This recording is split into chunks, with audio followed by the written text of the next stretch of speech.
On April 25th, 2003, Ralston takes a trip to Utah where he plans to explore the Canyonlands National Park. About 6 hours later at 2:45 p.m., Aaron is right at this section of the gorge that's getting really narrow, and below him is about 100 feet down to the bottom of the desert floor. He was going to walk with both feet on either wall because it was so narrow and kind of Spider-Man his way through this section of the canyon. But as he began that maneuver, a huge 800-pound boulder became dislodged above him, and it comes tumbling down, and he barely gets out of the way, but it lands on his arm, and it pins his arm against the wall, and he can't move. And that's when it dawns on him that he didn't tell anybody he was going to be in this gorge today. No one knows he's here, and he's so far away from anyone that can help him, and he doesn't have a cell phone, he doesn't have a radio, he's got no way to communicate with anyone who could potentially help him. And all he had was 12 ounces of water, so just a single water bottle, and he had 2 burritos and some candy bar crumbs. That was all he had. In terms of tools, all he had was this crummy multi-tool, and it did have a little knife that extended off the end, and so very disheartened, he thinks maybe some miracle will happen where over the next couple of days, someone will be within earshot, I can yell to them. But by the 5th day, he had run out of water, he was becoming delirious, he was actually drinking his own urine at this point, and he expected to die overnight. And so he did have a camera with limited battery, and he pulled that out, and selfie style, he filmed goodbyes to his family.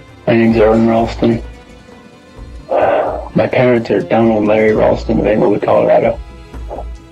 Whoever finds this, please make an attempt to get it to them.